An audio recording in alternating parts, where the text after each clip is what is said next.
I think we're gonna have to get rid of this gum, Bianca. I think so too. Let's do it. Anybody that was enjoying that, sorry. Let's go.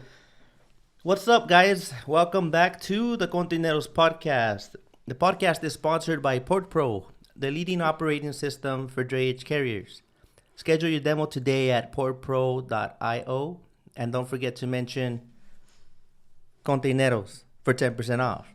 I got that 10% off. Yay! Winning. My guest today is Bianca Calanche. And she's on a busy, tight schedule and made time for us today, so we're going to get straight to the point. An interview express. Interview express, exactly. Something just for all those people wanting to know a little more about the industry, for sure. Yeah, and speaking to the mic, it's right there below you. Look, I wrote it down in all capitals. I will make sure to look down and speak it to the mic. Let's go. So, share a little bit about yourself. Okay. Let's see. I mean, this is so awkward talking about yourself, huh? I'm 30 years old. 28 for the people that don't know me. And we work in the intermodal industry here in San Pedro, all the ports here. I actually grew up not too far from here, so. Where was that? I grew up in Compton, and my dad has been a truck driver since I can remember. Probably I was like 7 or 8 when he started. Is that how did you end up in drayage? Is that how you ended up in drayage?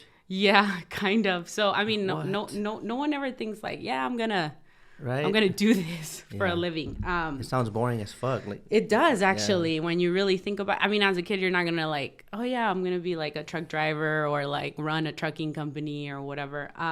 But it was through my dad that I ended up in this really cool industry. Now that I'm in it, you know what I mean? Yeah. Now that we know the importance of shipping, I would say. But yeah, that's how I ended up here. My dad and he started a company before I joined in, and then he talked to me and he's like, "Oh, I really want you to help me grow this business." And I can't. He's like, "I can't trust anybody but family, you know." Yeah. So I was kind of not forced into it, but that guilt trip where you're like, "Dang, you know, it's time to help." And that's how we started this back in 2015. Would you have kept going if once you were in it, you realized you really, really absolutely don't like it, or would you have kept rolling with the guilt trip? You gave it a shot, like, okay, fuck it, let's try it. Yeah, no, you know what? I feel like I'm a people pleaser in a way, and my parents are definitely my weak point. They're the priority for the people pleasing. Yeah, definitely. So I feel like if we would have failed, then at least we tried. You know, I don't think I would have given up because I didn't like it. Every job I've ever had, I always come through it as like, you know, it's a job. It you know, like there's no like not liking it. If you don't like it, it's truly because you're not enjoying waking up every day and making the best out of it.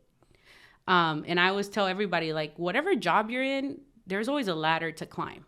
You don't have to get stuck in whatever they put you at. Yeah. So, or you learn skills there for your next gig. For your next gig, exactly. So you can't really not like something. You really have to. I feel like when you say you don't like something, it's because you already made up your mind. So you go in with that mentality, and you're gonna find things to not like. Yeah, exactly. You're gonna to confirm to yourself that it's not what you like. Yeah, I used to work at T-Mobile, and I hated standing up for 10 hours a day. Mm-hmm. But you know what? The people there were so cool, and that's the part that I liked about the job. It's going in and being part of like this like team or whatever, and I also very much enjoyed the competition inside, you know, the sales competition, okay. You know what I mean?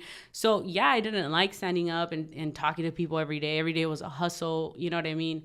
But that didn't stop me from doing my job and doing it very well. Cool. Shout out T-Mobile. Do they have good service in the terminals? We're not sponsored by them, but I'm just curious. What's up? Actually, it's not that bad. No, it's not that bad. It used to be really bad. It used to be like you. I remember like being in high school. My dad telling me, yeah, the only service provider that will ring in there is Verizon. So I mean, but T-Mobile has come a long way. I have T-Mobile now, so. Yeah, I would hate it when I get Maersk was my issue. I got Cricket Wireless. Okay, and, okay. APM, it would suck that if you go in there and you don't get straight, everything doesn't flow like it should, and you're stuck trying to communicate that to dispatch. It's gonna be interesting, driving around to see where you get a good spot. I know, that would suck. And, but yeah, so the childhood, you spoke a bit of that. You have any more details of that? How was childhood for you?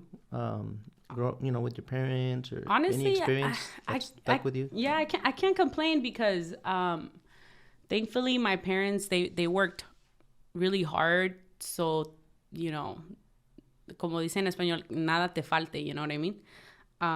We had a house, my sisters and I, we went to Disneyland, you know what I mean? Birthday parties. So nothing out of the ordinary that makes you struggle, you know what I mean? But we weren't, in a place of like, oh yeah, here's like a toy. Let's go to the toy store and buy toy. You got presents at Christmas. And you got celebrated on your birthday, and that was good enough. You know what I mean? The key points were they kind of applied we were not priorities to that. Exactly, just enough to spoil you when the time is right. When the time's right, correct. Oh, blessed. Yeah, super blessed. And I mean, my mom was because she doesn't do it anymore. She used to clean houses, and every summer. I didn't get a summer break. I'd have to go clean houses with my mom. You know what I mean?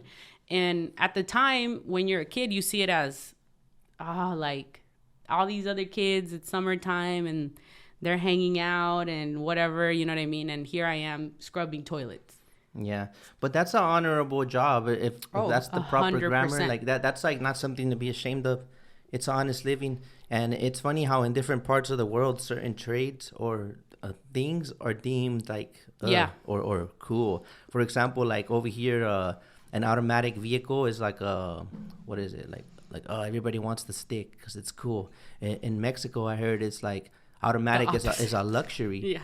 In Mexico, cleaning houses is embarrassing. In the U.S., it's a moneymaker. It's like, you know what I mean? Exactly. In Mexico, living in the hills is for the poor people. Over here, living in the hills, you're like rich. the ballers are there. Over there, truckers are like, you married a trucker. Oh no, over here, truckers are making money. Yeah. Like, at least when they put in the work, right? But so it's funny how different perspectives. Yeah, for sure. And like you were never embarrassed of it, like. Like I was. So as a kid, we kind of, as a kid, I was, and it sucks that I didn't have the maturity to understand it, and I think that's why at that age when I had to go, to help my mom, I was upset. You know what I mean? But fast forward to now, and it's like, no, like I'm happy that I went to go help her. Now you value everything else. You value it more, and you're like that job is hard. Getting on your knees and scrubbing and cleaning other people's shit and stuff like that, and you don't imagine the physical toll it takes on somebody. And my mom's short; she's like 5 foot or something like that, skinny woman. So you know what I mean. And they were Beverly Hills homes. You know what I mean, big houses. Do you remember anyone disrespecting at all, or were you lucky that you never experienced any of that? You know what? Some people look down on people like that. Like you could tell a lot about someone by how they treat someone that's doing something like that. Thankfully, my mom's bosses were super cool. Like nice. Like all the people she worked for were always very helpful to us. You know what I mean?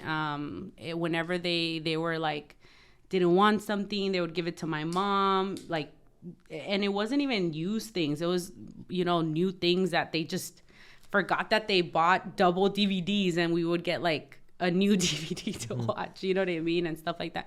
So she was actually very blessed with really, really nice people. Not saying that she didn't experience the bad people, but I didn't get to see that. Yeah. You know what I mean? And so I'm happy that there were people that did care about her and didn't treat her like, oh, you're just like cleaning my house. So she probably had something in her that sparked that love from them. You know what I mean? oh, Sometimes you earn certain things. She's like, an extrovert. She's a conversationalist. Yeah. She hardly knew English, but she was having these conversations with these people. You know what I mean? $100, $200, enough to get, you know what I mean? For reals. Ya sabía how much y todo eso, like all the basic, the fundamentals. Yeah, the fundamentals. I mean, that got her through, for sure. Well, shout out to your mom and all the ones that work hard, to. Oh yeah, 100%. No one will love you like your moms. Yeah. Who inspires you and why? You had any role models growing up? Oh yeah, idols. My dad. Yeah. 100%. I'm a daddy's girl. Why is that? So I feel like growing up, I always experienced being like super shy and like not expressing myself, very pushover person, you know what I mean? And my dad would always, in his own way, give me some type of mental therapy growing up, not letting, he always had this like saying like, nobody makes you angry. You know what I mean? You make yourself angry. You choose to let it. You choose to let it affect you, and I felt like growing up, I always took things to heart, you know what I mean? And he taught me how to not create barriers. I wouldn't call them barriers. He showed me how to give my attention to the things that are important. Obviously, if someone's down the street and screams at you, are you going to let that affect you? You know what I mean? That's and then it goes to another level where it's like, oh, if your mom screams at you, how are you going to handle that? You know what I mean? Obviously, it's going to affect you because it's coming from someone you love. You know what I mean? But how are you going to react? Are you going to react the same way, or are you going to handle the situation? So I think that he, growing up, especially as a teenager, he helped me see things in a different perspective. Because when Hispanic parents we have this stereotypical, like that they're always screaming at you, that, like the house isn't clean, like little things like that, that make growing up Hispanic a stereotype. The you chancla. know what I mean? The chancla, The so a lot of Hispanics can relate to how we grow up that way. You know what I mean? And growing up in, the United States, where you have,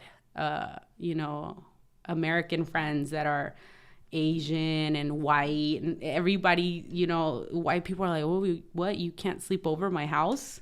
Oh yeah, mom. My mom's. No. I'm 18 years. I can't sleep over your house. Uno nunca sabe. Uno nunca sabe. So growing up in that sense of a Hispanic household, it was always like, oh, you can't go here, you can't go there. So as a teenager, you're just like over it in a way. And then the way they raise you, it's totally different. It's not like now where it's like the kid acts bad, you don't spank them, you don't hit them. Whatever you do, it's like take away their iPad or whatever. I grew up still in the era of like, te voy a chingar. You know what I mean? Yeah. So my dad never hit us. He's always like the man that you disappoint and you feel bad for disappointing. Oh. Yeah. And so my he mom didn't hit you, but it was psychological. It was a psychological, like, wow. Like, and then when we would do something wrong, he'd be like, I'm not going to sit here and lecture you because you already know what you did. So, but what are you going to do to fix it? It was always that type of like sit down with him. Communication was always very important. There's nothing that I couldn't tell my dad because he opened those doors from the very beginning, from when I was super young. Oh, you built that relationship early on. Oh, early on. So. And it even hit harder because my dad's always been a truck driver. So he would leave weeks at a time. And we would see him 3 days and then he would leave again. So seeing him for those 3 days was always like, oh my God, Dad's going to be here for 3 days. Like, let's make the best out of it. You know what I mean? And we were all like in our best behavior because he was there. And like, he was always like the person that I looked up to the most because he was my best friend and still is from a very young age. So opening up at an early age with your father, I'm kind of taking this advice for myself. Like I have a teenage daughter. She's 13, and I text her a lot, but times have changed. So like, she's not really into that whole, FaceTime or you know what I mean? It's just the text, but I make sure I do it daily now. Before I was slacking, I'm not gonna lie, but I've been thinking a lot lately, and I try to text her every day, even if I feel like I'm annoying, But Yeah, do you think that helps with them like opening up to you? Because I wouldn't want her to feel like she has to keep secrets. Yeah, like I feel like yes, because you might think that it's just a text message, and maybe to her at this age it's kind of like, oh, there's dad again. But at the moment you stop sending the text, she's gonna miss it because you're building habits with her where it's like, oh yeah, we're doing this as you and I. Yeah. You should expect a text from me every morning. Yeah. Even if she doesn't look at it till the afternoon. The day you don't text her, she's going to be like, yeah. No, you know what I mean? I can still save that, huh? And so it's same with my dad. My dad always treated us like how he wanted other people to treat us. Like little things like he would bring us like a flower or like little things that at the time they seem so silly, but now they're memories that are like, oh, like he always now knew you don't what settle we had. for less than that. Exactly. Right? He already set the standard for anybody else coming in, like how you should be treated. You gave the tips right now, what they need to come prepared with. I know. And as a father, I think that's very important, like to show your kid like those little random things that you are going to go out of your way to do, whether it's picking her up from school and taking her, favorite snack or whatever. Like those little things, like you don't think about, how that might cause an impression on her later on. Yeah. When some, person doesn't do that to them. Yeah, I can only hope for the best. Yeah. And props to your father, for being there and all that good stuff. Did we discuss any hardships that you went through? I think you said no, huh? It was pretty. Yeah, I mean, it's because I can't compare my hardships to other people's hardships. You know what I mean? I think there's different levels of them. What would you consider a hardship, and then just run with that? Honestly, what I would consider a hardship is like mom and dad leaving you, or only growing up with a mom and having to fend for yourself. You know what I mean? And getting out of that mental atmosphere where nobody is a hero in your neighborhood. You know what I mean? Because I didn't go through that. My hardships were, so I'm a dreamer. I wasn't born here. I was born in Guatemala, okay. And the hardships that are tied into me are that, I came here illegally with some other little girl's passport. You know what I mean? The story goes, my mom left me with my grandma, with my mom's dad in Guatemala when I was a baby. And they came here to their plan, like any other, I think, immigrant, is gather enough money and then go back, right? Yeah. But getting here, they saw a different type of life. Obviously a struggle, but levels of growth. And my mom regretted leaving me, at such a young age. And at the moment, she's like, okay, how am I going to get her here? So she would take the bus every day to go clean houses in Beverly Hills. And she would cry every day on the bus, like, oh, I miss my girl. You know what I mean? One time, this lady saw her crying and approached her and like, oh, what's wrong? Like, are you okay? And then my mom kind of just spilled everything out. Like, oh, my kid's in Guatemala. It's been a year already, and I can't take this anymore. Like, I need to go to my kid or get her here somehow. So the lady ends up telling her that she has family in the same little zone, because in Spanish is like zona, where they lived, and the girl is my age and my height and everything, and she's like, why don't you just bring her in with my daughter's passport? Total stranger just offered this to my mom. Wow. Like, wow. You know what I mean? So my mom ran with that. She was like, okay. Like, I don't know if she was crazy. You don't get a random offer like that and then just pass on it. And then also, like, you have to think about, like, the risk that the other lady was taking. I mean, and my mom at the time, she's going through the immigration process of trying to get her green card. So she could lose all that too. So anyways, somehow they got together and they formulated a plot. My mom asked immigration, because at the same time my mom's grandmother had died. So she asked immigration if she could leave the country for that. Okay. You know what I mean? So she used that as leverage to go and come back legally. And what they did is they took the lady's daughter. My mom took her daughter with her, and they flew to Guatemala. She left the little girl with her grandparents, and I hopped back into the plane with her on the way back. That's awesome. So for months they were preparing me. I had to learn her name. I had to learn where she lived. I was 2 years old learning all that. They had to curl my hair. She had curly hair and I had straight hair. And then my mom gave me some sleeping pills. So in case immigration would ask any questions, I didn't stumble up on. And then my aunt told me that they took me to the airport and said, look, this is where you're going to go through, and this is where you're going to go to your mom. And while your mom's talking to immigration, you're going to come here and you're going to play in this little area right here. You know what I mean? So it's like a whole setup. It was a whole setup. Wow. And yeah, here I am. Running a business and shit, you know, like crazy big old, like. So I mean, again, with the hardships, it's like I consider myself having hard times, but not to the point where I can't come out of them. You know what I mean? Maybe like the hardships was your parents, and then for you to reap that reward. So now you just see it like, how can I complain? Again, I'm like tied to their hardships. Yeah, you know what I mean? Thanks for sharing that. Yeah. Well, back to the industry.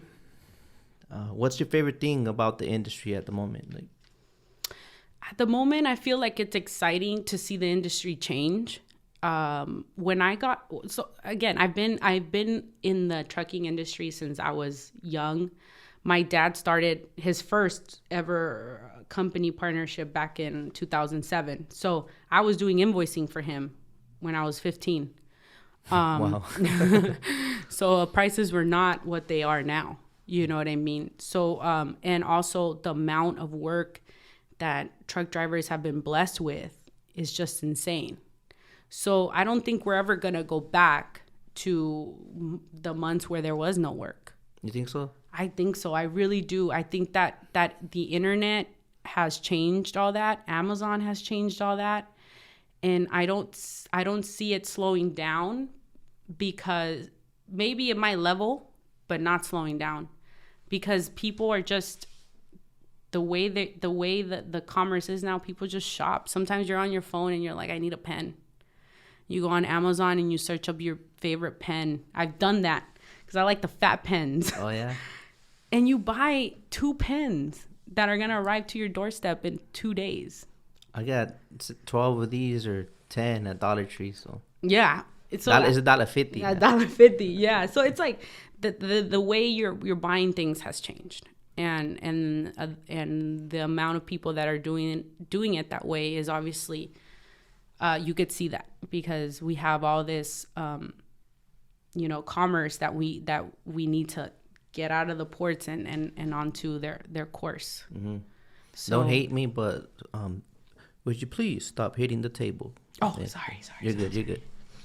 There's just... I talk with my hands. Yeah, I know. I have that. Put that passion into it. So, yeah, commerce. I think COVID really changed that. Like, for sure. I've done the most shopping on Amazon I ever done in my life. Like, now it's like I get this little, like, what can I get today? I don't do it every day. I'm just saying it's like... Yeah. It's easy. I had to stop myself. I have a Amex credit card linked to my Prime. Mm-hmm. And what's the security code? What's that? And it lets you know where you're spending the most. And I remember like looking, and I was like, oh my gosh, You get that message. You need to chill, fam. So I literally made it a New Year's resolution last year that I was only going to buy things I needed from Amazon. I was not going to randomly go on there and start buying unnecessary things. But if you want it bad enough, you need it. I know. Right? That's where it gets complicated. I know. So again, COVID did change the way people do business now. 100%. If you could change anything about, you said intermodal, so you don't go into the ports at the moment? Yes, we do. Okay, so if you could change anything in the ports, what would it be? Everything. I think that for the amount of money that the ports make, it's ridiculous how outdated they are. You know what I mean? I've never been in there myself. I'm going to be honest. I don't have a CDL. I don't drive a truck. The experiences that I've heard have only been through the drivers and dispatching. You know what I mean? So I just feel like, when Biden came in, he's like, yeah, the ports are going to be open 24 hours. Yeah, what's the point if inside there's no update of things that will make things go faster? Everything has to be on the same page. Everything. So, you can't have a guy, okay, that just means that the guy's going to be sitting there instead of 6 hours, going to be 9 hours and more and more and more. You know what I mean? So I feel like with the amount of money these guys are making, they should definitely, it's time for some type of update with the way they do things. Either or, monetary or productivity wise. Yeah. So, yeah.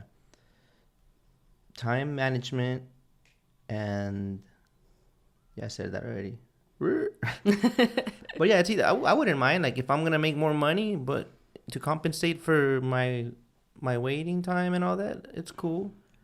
Or keep it the same, but allow me to flow properly through the date so I can get those rounds in. Yeah, right? Yeah, because before, I remember when we started off in 2015, it was horrible, but not the way it is now. We could at least promise owner operators nice 4 rounds, you know what I mean? And now I can't promise that. I always tell the guys, like, look, I will try my best to get you in and out as fast as I can.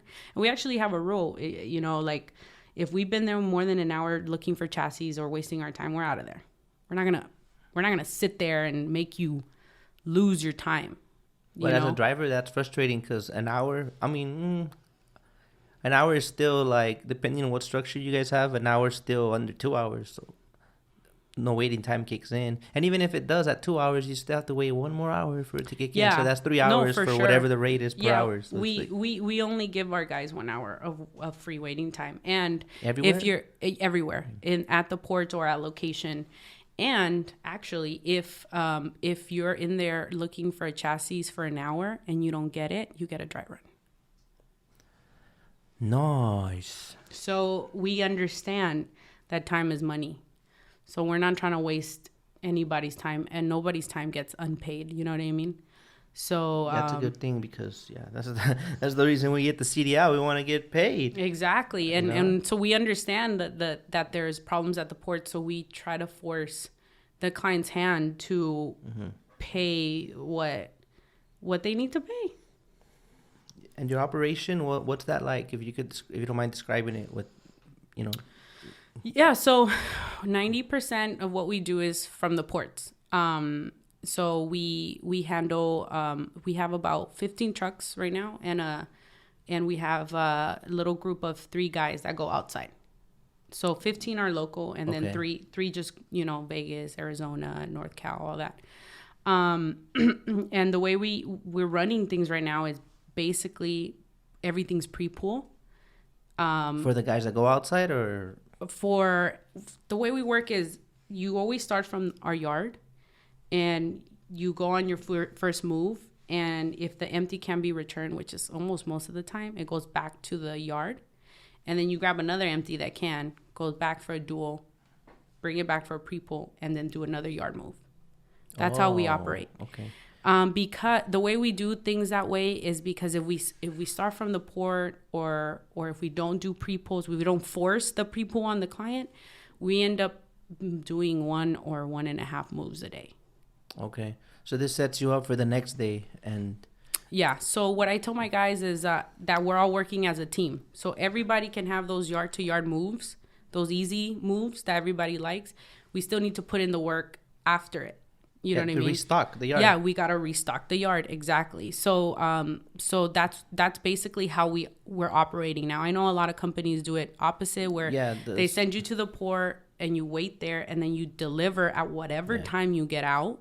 You know what I mean? And then if you're stuck in traffic, we don't go to the Inland Empire at 3 p.m. No, why? You're going to get stuck for about 5 hours. Customer could want it, maybe. I don't care. It's not. Yeah. Look, how am I going to convince you to go to the Inland Empire at 3 p.m.? If I wouldn't do it, then why am I going to make you do it? I'm not going to, I wouldn't get stuck in traffic. That's for sure. For Back like by 9 or something. Yeah. That's when we can be doing 3 other local moves here. Okay. So time management is very important to us. So all the Inland Empire, San Diego, Oxnard, all those runs, madrugada, yep, early morning, and then after you stay local. Did it take a while to come up with that, or was that strategic, or you saw like, you know what, this is not gonna work, we got to do it this way? Because I'm sure there's like the first week where you set everything up. That first week probably sucks because it's, you know what I mean, while you build up that momentum. Mm-hmm. Yeah. For sure. We came up with it when we realized that how much time someone was spending with one load. You know what I mean? And the return wasn't high. You know what I mean? So, yeah, you might be getting paid one really good round to whatever, Pomona, San Bernardino and stuff, but that's your whole day. The driver could be making a round to San Bernardino, come back, do a few pre-pulls and empties, and still go drop off here in Carson and get paid a round trip to Carson. Yeah. You know what I mean? And that's good for them and it's good for us.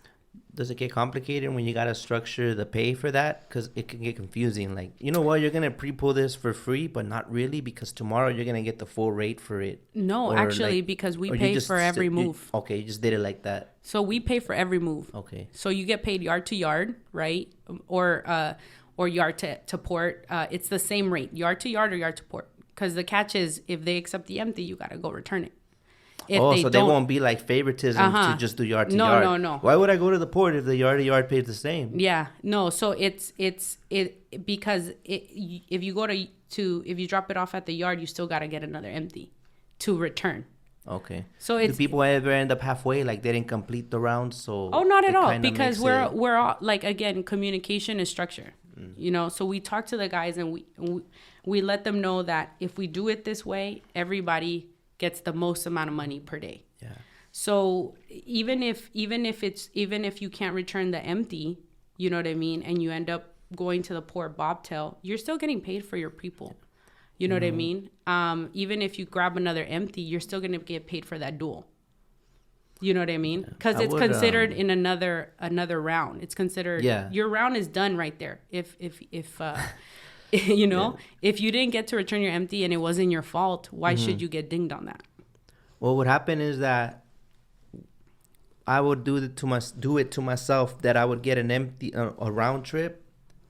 Oh, scratch that. Okay. I would do it to myself that I would reap the rewards of yard moves, right? Mm-hmm. Pick up the load.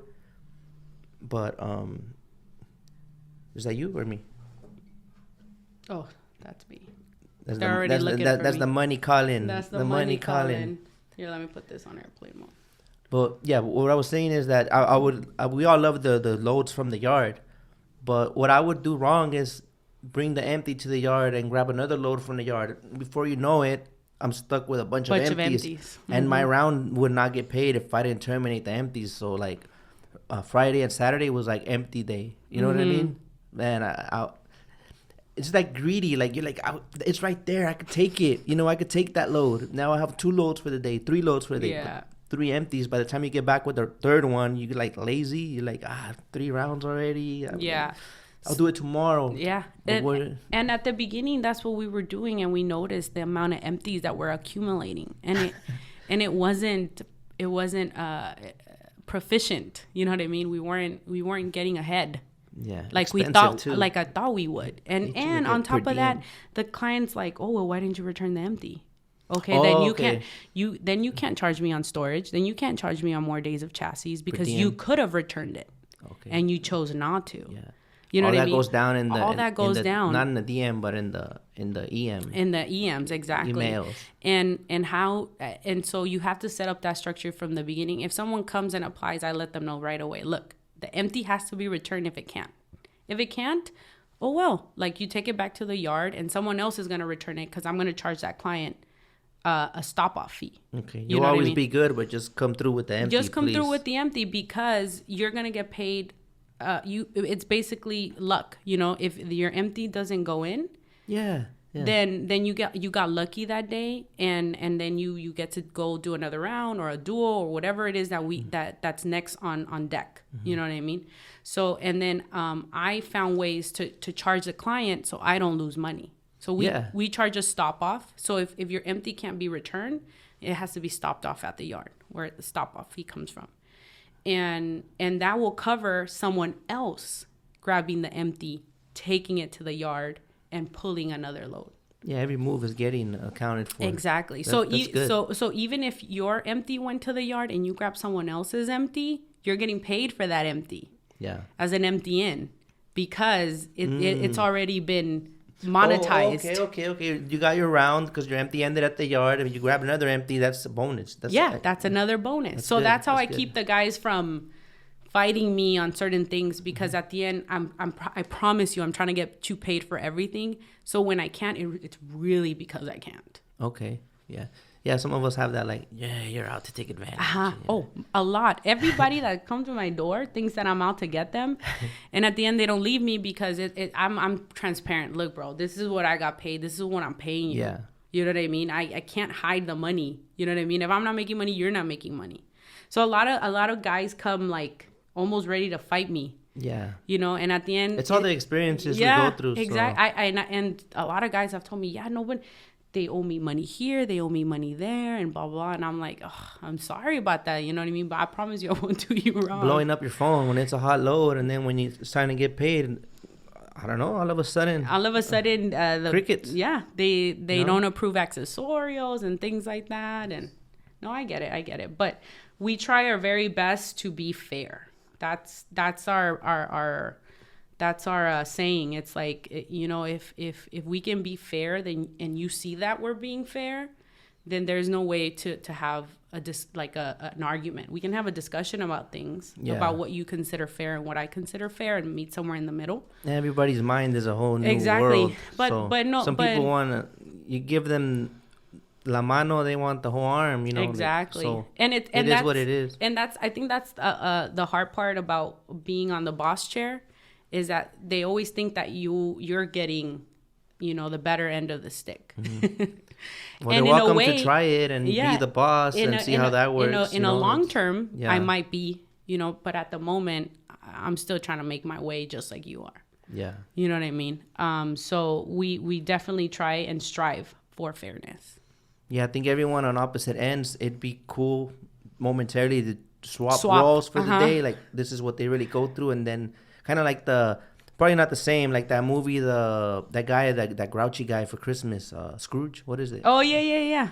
I know what you're talking about, where he gets the three death people come at him. So this will be like the dispatcher of New Year, of Chinese New Year's past. Containers past. Something. Anyways. Yeah. If you were not in this business, what would you be doing? I actually have a degree in biochemistry. I did my master's at UCLA. So I would probably be working for a private company, those were my plans. What does someone with that degree, like, what are some jobs you could get with that? Oh, you could do a lot. So you could work at a lab. A lot of private companies, hire someone to experiment on things that they're trying to make. So like makeup, people that are in laboratories making makeup is part of that degree. You know what I mean? Testing gasoline, testing diesel, like Valero, they hire biochemists every year. Pharmaceutical companies as well, making medicine. So the biochemistry is is knowing the chemicals that go into making something. To make something that can be sellable. Exactly. So obviously it's also the study of life development, but you could do a lot in that field. What is something interesting you learned in that would trip the average person out? Like, I realized that a fetus has this, or I realized that. What is something interesting that you remember? I think the most interesting part is the amount of chemicals that it goes into making one little thing, like your water bottle. You know what I mean? You know, like how you make plastic and stuff like that. And so it's trippy once. I mean, you see things, you know, as solid things, and you don't realize that it took a lot of mini tiny particles to make it, and things that you couldn't even see through a microscope. Can you school me on BPAs? Oh no, I can't. To be honest, I don't know shit about BPAs. Oh, you could have made something up. You know. No. You know, it's whatever you're trying to make for biochemistry. All you have to understand is the way particles work and what goes together and what doesn't. You know what I mean? Kind of like, you know, carbon dioxide and helium, for example. What did you want to be growing up? Growing up, I wanted to be a lot of things. I wanted to be an actress. I wanted to be a doctor. What kind of actors? Like the novelas or like no. Like I wanted to do like action movies and like I wanted to win like an Oscar and stuff. Was Tomb Raider around during that? Yeah, it was. Okay, that's what it was. It was. So I always thought that I was gonna be in the medical field, hence my biochem background, because I was always really good at math and science. But I didn't realize that I was also very good at business. My first ever job was selling candies in middle school. So my dad told me, he's like, oh, because I wanted the new K-Swiss. I don't know if you remember K-Swiss. I think the ones that look like clown shoes now that I think of them, they were really like, they kind of look like foamy. Like they kind of look like Adidas. But I know that if there are any 1990 kids out there, the K-Swiss were the shoe to have back in the day, and I really wanted them, and they cost a lot of money. And my dad said, I'm not gonna buy you that, like that's too much money for a pair of shoes, you know. And I was like, well, like, you know, like what do I have to do to get them? I'll clean the house, I'll do this. I told him, like, you know, pay me and I'll save up. And he's like why don't you make a business that will get you money every month, you know, selling whatever you want to sell, and that way you could get your shoes. And then I was like, oh, I could sell candy at school. And he's like, okay, well, I'm going to invest $30 or whatever amount you need to buy the candy. So find out where you can buy the candy. Tell me how much you need. In the first round that you sell the candy, you have to pay me back, though. And then you have to use that money to buy more candy. And then after that, you should make a profit. He told me that. Yeah. How old again? 11. Okay. So I remember we went to Costco, and I was like, I saw candy there, Dad. Let's go to Costco and let's see how much it costs. So he took me to Costco, and I think it was like a 50 pack of like random candies like Snickers, Reese's, cost $30, I remember. And the big box of hot Cheetos that had like 50 hot Cheetos in them cost like $15. Yeah. You know what I mean? So I said, okay, let me start with this and the hot Cheetos, and then we'll go from there. And yeah, so I sold out by third period. And your first one? Yeah, and then I paid them back, and then I went and bought more, and then and I did that for a year until someone mugged me. Oh yeah. Yeah. And then I got too scared, and then my dad's like, you know what? It's okay. You got the lesson. You got the lesson. You know what I mean? Let's stop this for now. Because I grew up, you know, like I grew up in the hood, so you know, there's always gonna be someone. That was an inside job, though. Who mugged you? How did that go? After school, I was headed to my locker in PE to grab my PE clothes because I had to bring it home so my mom could wash it over the weekend. And before I went to the girls' locker room, this guy, he's like, you're the one that sells candy. So I thought he was gonna. I had probably like a few hot Cheetos left, you know. Cheetos. And then I thought he was gonna, you know, buy from me. So I turned around and I was like, oh yeah. What do you want? You know, like I have a few hot Cheetos left. I told him. No, that's not what I want. And then he's like, he actually like went through it. Like, okay, like give me one hot Cheeto. So he gave me $1 and I had to give him 50 cents back because I was selling them for 50. And I took out my little purse and he just snatched it and ran. I was like, at least he didn't hurt me. But I told my dad crying, like, yeah, someone stole my money. Like, you know, I don't even have money to buy more. Like, blah, blah, blah. Well, I did because I had savings. But I was telling my dad, and he's like, you know what? We're gonna stop there for a while. Mm-hmm. So that was my first business lesson. But when I started high school, I did that all over again. And then I would have little, you know, side jobs where it was like working for my dad, doing invoices or whatever I had to do, cleaning cars and stuff like that. So I always had an ambition to want to have the things that I wanted. You know, you think when parents pay you and you kind of think they're stingy when they pay you, is there a reason for that? I mean, my parents never paid me to do anything. Like with the invoicing, you weren't making money with that? Yeah, I was, but like it was coming from the company, not my dad. So like I still had to like invoice properly and like get the work out to get paid. You know what I mean? And at the time, I was probably getting paid like $7 an hour or something like that. Ballin'. So it was like I still had like a little paycheck. My parents never gave me a cell phone. My first cell phone I bought for myself, and I had to pay that bill monthly. You know what I mean? So it's like all these little lessons of not giving me everything forced me to find ways to get things. You know what I mean? And I didn't know that I had a business ambition side, you know, until I went through college, and then after like I was like I could do something with business. If I really put my mind to it. You had your phone back in the day when only the special people could call you before the free minutes? No. Not yet? Not yet. No, okay. I was already I was in the BlackBerry little ball era. Okay. And the Sidekick like, era. Yeah, it's like, call me, but after 9. I was like, man, I'm not the one. You know? You got any other side hustles? I do. So I currently... own half of my girlfriend's business. She does microblading. Mm-hmm. And I handle the business perspective of things, and she is the creative side of things. So she actually does the whole process of microblading. So for those of you who don't know what microblading is, it's basically a tattoo on your eyebrow. That's not so deep where it's permanent for life, but it lasts you about 3 to 4 years. Until you have to go back and touch it up. And you gotta like keep waxing like whatever's coming out, like the hair, or it's a blend of it blends in with your hair. It blends in with. I actually have the microblader myself. Okay. So it blends in with your hair. So it almost adds like a 3D dimension to it, where it makes them look fuller, darker than they are.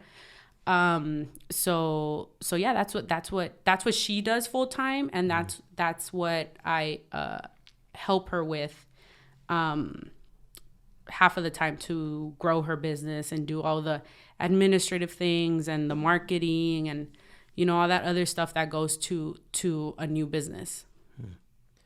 You mentioned a girlfriend, so it's 2022. I'm not like, oh my God, but are you open to share like how that happened? Like when did you know like you like women, you know?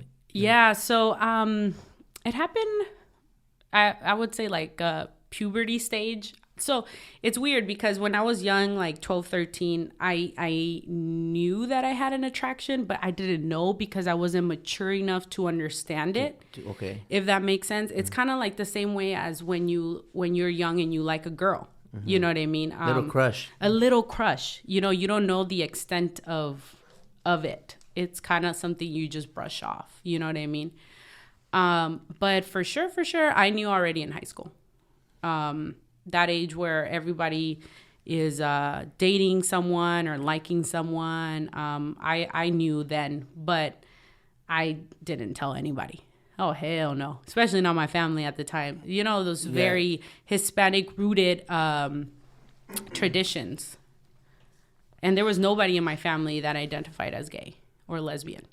So being like a pioneer, I was like, no way. I thought for all my life until I met my girlfriend Fernanda, I thought that I was going to end up with a man and just keep it hidden. Oh, yeah? Oh, yeah, 100%. 100%. It was like that much pressure of not being. Yeah, for sure. So when you don't understand how that works and that it's okay to love yourself as you are, you kind of feel guilty about being what you are, or how is it at first? Like, yeah, a lot of guilt, because you almost feel like you're letting people down for being yourself, because that's not what they want you to be. You know what I mean? Like my mom pictures me marrying a man down the aisle. You know what I mean? And my dad pictures me giving me away. You know what I mean? So those are the things that go through your head at the time, and then you feel guilty for being who you are, to the point where I remember when Fernanda and I just started dating, like holding her hand in public was not okay for me.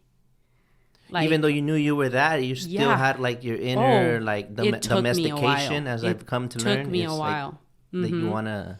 Yeah, because I felt like everybody was looking at me. All that influence of what you should be was altering you enjoying that moment of what you really wanted. Yeah, exactly. It's almost like you don't... Did she get offended? Like... Not at all, because like, why don't you want to show me off? Or, you know what I mean? Like, so at the beginning, I would like... She guided you?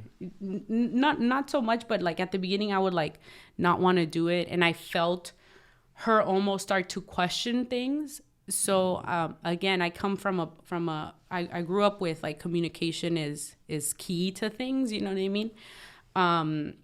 And I remember like sitting her down and being like, look, I need to tell you that this and this and that makes me uncomfortable, and I might not be there yet, but if you give me a little time, I'm trying to work on myself with that. So I was very open let her and know honest. It's not her. Yeah, like, I was very open and honest, because I didn't want her to think it was her, because it had nothing to do with her.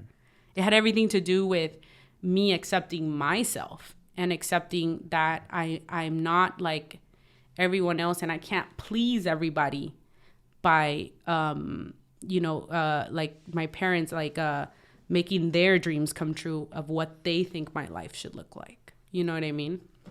So yeah, definitely was very, very hard at the beginning. How was it when you came out of the closet? Like, did you go through it? Like you talk to yourself? It's definitely... You know what I mean? You had a cheerleader, like...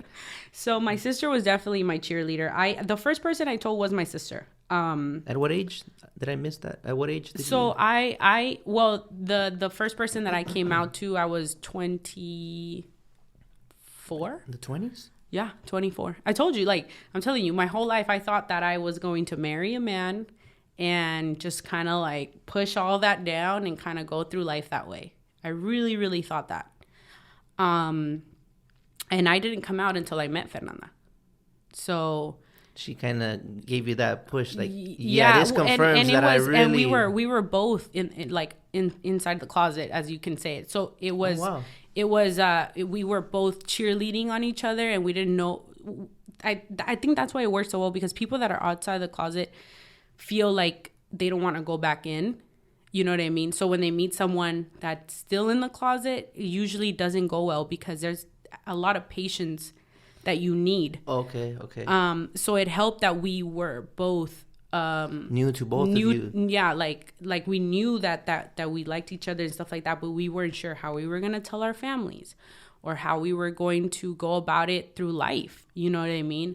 Especially if things got serious. You know what I mean? Obviously, if things got serious, I was gonna have to.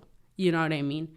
So the first person that I told was my little sister.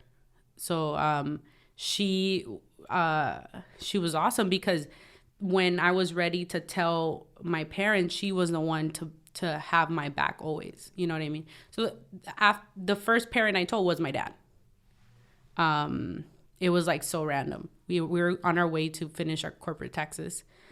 So this was like... You just had to split it out? Probably, yeah, like... I was like 26, something like that. And... or 27, I don't even remember, but I just like, we were on our way to go meet our tax accountant to finish our taxes for Jaspem, and then I just told him. It was like word vomit. Like, you just have to. I just had to tell him, you know what I mean? And he was very, very supportive and nice about it. My dad is a Christian, so he told me, he's like, I might not agree with your lifestyle and I might have my own beliefs, but you're still my daughter and I will support you no matter what. And my love for you doesn't change and I'm never going to see you differently. You know what I mean? So nothing has changed. You know what I mean? So it was calming to get that experience from him, especially because I didn't know how he was going to react. And again, he's like my best friend, so I didn't want to disappoint. Not everyone has that support. I think, how would that have gone for you if he flipped on you? Like, it would have been really bad. But you still would have pursued it? It just would have been harder? Or you never know, huh? You never know. But I do think that if things wouldn't have gone that way, we wouldn't have this company together. We wouldn't have done all these business ventures that we have. So yeah, it definitely would have changed the course of my life. It would have definitely altered it. Yeah. What do you think about I'm going to switch over to another aspect of it, if you're okay with it. What do you think about some myths that people have? Like, oh, se hizo, like she turned into a lesbian because they broke her heart, or you know what I mean? Like, or she got touched, he got touched, and they made him gay, or you know what I mean? Like, are those myths, or is that not common? Or I think that the people who say that are just trying to justify it in their head. I think the person that is gay will never tell you I just turned gay. And the reason why people say, oh, they turned gay is because at one point you didn't know that person was gay. And for example, me, I had boyfriends before. Oh, okay. So okay. So they'll analyze it like. So they analyze it as like a switch. But what they don't understand is that I had a boyfriend because it was the normal thing to do, and anything other than that, I would have been looked at as abnormal. You know what I mean? So the expectation is for, you get a boyfriend, you get married, and you have kids. You know what I mean? That's the expectation, and that's what's built in your head from very young.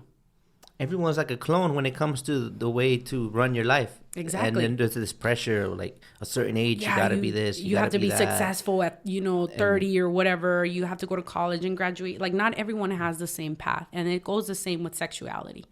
Not everyone's on the same path. You know what I mean? Why do some people get so upset, though, if it's not their life? Like, they really get upset. Like, oh, yeah, they do. I think it has to do with two things. If it's your family getting upset, it's because you're literally breaking up with them. The person that they thought you were is gone. They're mourning some dream, some person, some idea that fits their whole, I mean, I'm sure you as I don't know if you as a parent have it, but sometimes I'm not a parent myself, so I don't know. But the way it seems is that parents, as soon as someone's born, as soon as you have a kid and you like basketball and you're already dreaming of that kid being in the NBA. I never want to do that. I think that's fucked up. Yeah, but a lot of parents do. And it's not that they live their dream through their kid. Exactly. And it's not that it's I wouldn't call it wrong. With a bad intention. It's not with a bad intention, but you already are putting pressure on someone's life that they haven't even lived. To know what they want. or no. And it comes again, it's the same thing with sexuality. You know what I mean? Your head, it's like, oh, my dad's going to give me away as a little girl, right? And you're going to get married to a man, and this man's going to wisp you away and, happily ever after. You know what I mean? And that might not be your course. Even if you're straight, it might be that you're never going to get married, or it might be that you're going to be this boss bitch. You know what I mean? Oh, I don't know if I can cuss. But bitch, motherfucker, bitch. Yeah. So I it's like whatever course you're on, you don't know if it's going to land on what your parents thought you were going to be. You know what I mean? So that whole, like, she became gay comes from the fact that you didn't know who I was. You thought you knew who I was. And now you're trying to find some type of explanation for it. And it's you just won't. Because just like you don't explain being straight, you don't explain being gay. Oh, great. Great answer. Great example. So it's like, so how do you explain to those people why you are the way you it's inexplainable. That's why they call it pride, right? Because those people have. Is that a bad thing to say? Those people? Those people. No, but I mean it like... I don't get offended. They're people. Well, you know, nowadays it's like, what the fuck do I say? You know? No. I'm just trying to understand everyone that comes on here. I try to know a little more, you know what I mean? And I'm learning. I think people like that, what I was saying is those people, is that why they're prideful? Like the whole pride thing, because, okay, like you said, you don't have to explain yourself for being straight. But just because I'm straight, I don't tongue kiss a woman in front of kids, or like just to show that I'm so proud of being straight. I'm not fingering her in line while we're waiting for food. Because I got to see those things. Like this guy was so proud to be gay, but I'm like, whoa, chill, bro. Like my daughter's here. Like I know you're proud, and I respect it, but my daughter doesn't want to see you putting your finger up your boyfriend's ass. Yeah, you know? no. We're Well, waiting for I some would Chinese call that. food, you know? I would call that just being inappropriate. I wouldn't call that pride. Obviously, you're not but gonna. It's kind of like make a statement, like, you know, like. I feel like it's okay to make a statement and have these pride parades. I think that's cool. Like you shouldn't be able to hide your sexuality. Is the reason why they're so prideful is because you've had to hide to make people not uncomfortable. And I was like, fuck you all, I'm living my life. And now it's like, fuck you. Like, if I want to kiss my boyfriend in front of your kid, I'm going to do it. You know what I mean? But to go to the point of fingering somebody or like PDA straight up. True story. I had to see that. I would feel the same way. I would feel just as uncomfortable if you were fucking your boyfriend in front of me. Mm-hmm. I would just feel just uncomfortable if you were fucking your girlfriend in front of me. You know what I mean? Yeah, there's certain lines, that's right? just inappropriate. Yeah, okay. You know what I mean? That's just, whoever did that in front of your kid was inappropriate, and they shouldn't have done that. You know what I mean? You should have gone to your bedroom and done your thing there. You know what I mean? I'm like, whoa, buddy. but the pride does come from not being able to hold someone's hand in public and not feeling shame. Or if you guys, or something as simple as like you guys went to the movies and went in different cars and you're saying bye and you're kissing someone on the lips as a peck. You know what I mean? But people feel shame for that. I did. You know what I mean? So being able to do that in public takes a lot of courage. It takes a lot of courage because there are people that are going to look at you and not agree with your lifestyle. Would you agree that you're happier now than when you were in the closet? Oh, yeah. Yeah? You feel like... It's like a mental strain to be in there and have to convince yourself otherwise. It's kind of like, you've seen that movie, The Truman Show? No, I'd be lying if I said it. So it's this movie with Jim Carrey where his whole life, he doesn't know that his whole life has been a TV show. Wow. Jim Carrey's awesome, by the way. Yeah, I love Jim Carrey. He's born and since a baby, these producers were like, okay, let's trick him into thinking it's real life, but everybody is knowing that he's in a TV show that's constructed around him. So I felt like Truman, you know what I mean, where I'm producing my life as everyone else wants to see it. I think you would really like this book called The Four Agreements. Oh, okay. What's it about? It's about like how we get domesticated based on everyone else's beliefs. So we adapt to fit their world. And then when we please others, like if it's against our will, like we just kind of, you know, like it's basic rules for life. And they're so simple, like 4 agreements, you know. And I should be a master of it, but I tend to forget in which order they go, you know. But I'm going to...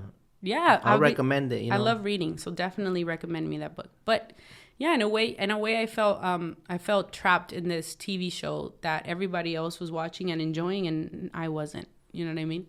So definitely coming out and being honest, and the thing is that you're gonna go through those awkward moments where your family won't accept you or they won't accept your girlfriend, and it's going to be hard because you're giving your family space to mourn who they thought you were, and then you're giving your family space to accept the person that you are, and that little timeline of that era in your life takes time to go through. You know what I mean? So it's going to be hard at the beginning, but at the end, you're going to be able to go to your girlfriend's house and be treated as anybody else. You know what I mean? Or her, in my sense, go to my house. And, you know, my mom, I thought she was going to be the worst. I thought she was going to turn on me. Okay. And no, she's coming to my house and she's like, oh, you want something to eat? And she cooks something up for her and, like, you know, treats her as one of the family members. And so it tells you that love can conquer all. Because if she didn't love me, she would have thrown me out. You know what I mean? And I feel like if you just let love be, that's where the walls come down and unconditional. And then where you see unconditional love. You know, I know it's not the same for everybody. And I'm not saying if your parents threw you out, it's because they don't love you. No, it's based on their beliefs. It's based, no, I think it's more than that. It's they're not allowing themselves to lead with love. Okay.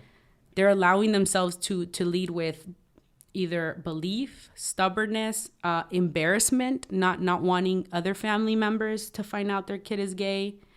So they're leading with everything else but the love they had for their kid. You know what I mean? Because if you would have let that happen, then you would have not kicked your kid out. And it probably has an impact on those people that come out and are rejected. It probably has some kind of impact where, like, you feel like, how could you not love me for how I am? Oh, yeah. And then it probably fucks with them. I couldn't imagine how bad it would be to be rejected by the people that you thought would never treat you that way. You know what I mean? So that's why, you know, it's hard. It's hard to come out and go through those motions. But once you're on the other side, it's great because you feel liberated. You feel like no one's looking at you wrong anymore. Nobody, you're not ashamed of yourself. Once you finally accept yourself, you can finally go on through life with the thing that you're not supposed to worry about. You're not supposed to worry about who you love. I'm supposed to be worried about 100 containers I haven't demerged. You know what I mean? You know, your everyday problems shouldn't be consumed about who you love. You know what I mean? That's the part where that's supposed to be almost nurturing and safe. Yeah. To go back home and feel that love from your partner on the hard days. But to have hardships in life through your work and school and still have to come home and worry about the fact that you can't love somebody because everybody else doesn't want you to. Yeah, it's so fucked up. That's fucked up. That is so fucked up. And at the end, they're all living their life. And yeah, you're they're happy here, like, with their pleaser. boyfriends and husbands and wives and kids. And you're here worried that they don't want to see you at, you know, the Sunday barbecue with your partner. Yeah. Do you have any advice for people out there that might want to come out? Like, what's your best advice for them? I think that I would say don't feel rushed into doing something you're not ready. I feel like it's a process and nobody should rush you into it. When you're ready, you're going to do it and you're going to be ready to take in anything that happens. You know what I mean? And if you feel ready, but you just don't have the courage to do it, I would always surround yourself with people that are going to encourage you to do it. Because sometimes you're ready, but you're just so scared. And you think that you're not ready because you're fearful. And that's not the case because you always are ready, but you're letting fear take over. And that makes you question everything. Maybe I'm not ready. Maybe, you know, I'm not ready to take on this new venture. Maybe I'm not ready to do a lot of things. But fear is your biggest enemy because it will always stop you from becoming who you need to become. And they don't have you convincing yourself of not to do it because you're fearful, but you find other ways. Right? Yeah, exactly. Yeah. So it's like it goes the same with anything. Like, don't let fear stop you because at the end, you never know where it's going to lead you to make the decisions that you know you have to make. Okay, so we got a Latina that, what's the proper way to, Latina that likes women? Lesbian, a Latina, gay. lesbian out here making moves, you know, like there's no excuse to not make it out here. right? Yeah, Like, of course. I think that we all have the tools. I think the hardest part comes here in your head, in your mind. There's a lot of things that stop you, and every time it's going to be you. That's true. Like, I'm Every working on time. the whole like public speaking or confidence, you know, that's all like from childhood. It's crazy the impact like childhood stuff can have on you. Like I'm Oh, 35, yeah. you know, but it's all like a habit. You kind of purposely throw yourself out there, and before you know it, you're a natural, you know. Yeah. Right And now, I forget the camera's on. You know what I mean? Yeah. At first, I was, you know, sweating. What would you, figure of speech? Sweating bullets. Yeah, shitting, sweating bullets. Whatever, you know. Now, I guess it takes time. You know, whatever you choose, whatever you want to do, like just I think you Yeah. gotta go for it. all the time, because if not, you're gonna regret it every time. And no one, like someone said, no one regrets going to the gym. No, No. maybe I do. Maybe. That's why I never go. Nah, I don't know. No, and that comes from like no one regrets working on yourself. That's what the meaning, like the whole little no one regrets going to the gym. Yeah, because at the end you're working on yourself. You know what I mean? And only you can work on yourself. No one else can do the work for you. Yeah. So You are. There's still some love there for yourself. Yeah, it's a sign. Yeah, and I feel like the more I follow these like motivational pages, and I remember someone said that if a lot of people have bad habits, you know, and when they try to change up the way they do things, as little as weight loss, for example, so you plan out your day and you're like, oh, today I'm gonna go running, I'm gonna eat healthy, and blah blah blah blah, right? At the end of the day, you didn't do any of that. You ate bad, you didn't go running, and you didn't do the things you wanted to do, and so you beat yourself up for that. Oh, like I didn't do what I said I was gonna do. Yeah, you know what I mean. And so the next day you give up. You know what I mean? You're like, nah, it's not for me. Yeah, because you didn't keep your word with yourself. You didn't. So, but what this person was saying was that we beat ourselves up and we blame ourselves, but we shouldn't be blaming ourselves. We should be blaming the habits we've created already. So if you look at it in the fact that, okay, I didn't do it today and it wasn't my fault, it's because I've done it this way every day. So tomorrow I'm going to try to change one little thing instead of trying to change 10 different things all at once. Yeah. Don't overwhelm yourself. Don't overwhelm yourself. Don't blame yourself if you didn't get it done, and just keep trying again. Because eventually you're going to create that habit. Because that's how habits are created, by doing them constantly. Yeah, Repetition. So how can you blame someone that's been, eating burgers every day for lunch? I'm triggered. Yeah. So it's like, that's one thing that we do. We blame ourselves a lot for the things that we didn't do. Mm-hmm. And we shouldn't blame ourselves. We should blame the habits that we've created, and we identify the wrong habits and then try to build good ones on top of those.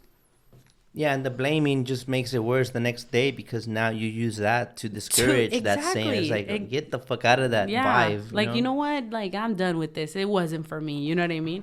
Yeah. Start with drinking water, guys. Yeah. No, but yeah. So I look at it that way. I have bad habits. I need to change them, and go through life that way. Thank you for sharing all that. I'm sure there's a lot of people out there that it'll help, right? Do you have anything you want to share that I didn't touch on, like any topic or something you want to say? Because we're almost out of time. No, I mean, thank you for inviting me here. I've been following you for quite some time. You probably didn't know me until, I slipped into his DMs. Yeah. Without due respect. But I do admire what you've done for the trucking community.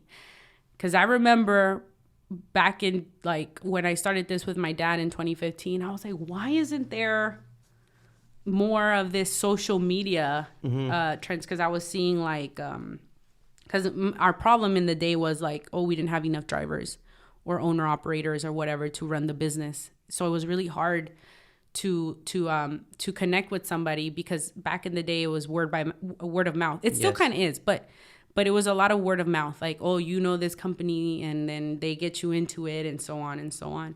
And I saw that there wasn't a trucking industry on social media. I even thought myself, why don't I just create a Facebook group? Because back then Facebook was, big. That's how I started with the Facebook group. And then to find your page 2-3 years ago, I was like, oh, that someone's doing it, and that's pretty cool because it brings the trucking community together. And some things that I hate about starting new ventures is that there's not a lot of information out there for you to learn from other people's mistakes. People don't share that. They don't share their experiences. They don't tell you, hey, like, if you're starting a trucking company, don't do this, don't do that. You know what I mean? Or if whatever business venture. And I think it's cool that you brought that community together to share information about certain things that are happening, bring other businesses together that offer things for the trucking community. Yeah. So, I mean, I just want to say applause to you, man, because you made that happen. Thanks. I'm still figuring it out. We try different things here and there. Sometimes piss some people off. Sometimes we can't make everyone happy. You can't make everybody happy. I definitely don't stop. So, and thank you for that comment, because it's things like that reassure me that I'm on the right track. You know? Yeah, 100%. What else was I gonna say? There we go. Where can they contact you or reach you for life advice or some of that yard to yard jale, Yeah, for sure. So our company name is Jaspem Truck Line. We're located in Carson, California.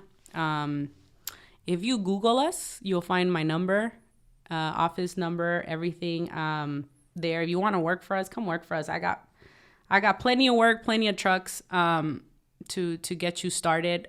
We offer a lease to buy program where you lease your truck and pay it off in 2 years, and then it's all yours. And you owe me nothing but your truck. You know what I mean? So a lot of our owner-operators are on that. 8 of them already actually paid off their truck, and they're still working for me. So we offer a lot of programs that help the community out. So if you want to, reach out to me. Office number 424-266-0962. And thank you again, Luis, for having me here. I truly, truly appreciate what you're doing for the trucking community. Hey, with pleasure. What's that? Does your company have an Instagram account? We don't. We don't have an Instagram account. You could follow me. I'm always posting things on my personal page at Bianca Calanche on Instagram. But hopefully soon we'll have a trucking page, because we have a warehouse coming here in Compton. So we're going to tie the trucking and the warehouse together. So if you're looking for a job, hit me up. I'm going to need warehouse people. What's that number one more time? 424-266-0962. Thank you very much, guys. There it is, guys. Like always, thank you for tuning in, and we will see you on the next one. Thanks for coming. Oh, yeah, for sure. All right.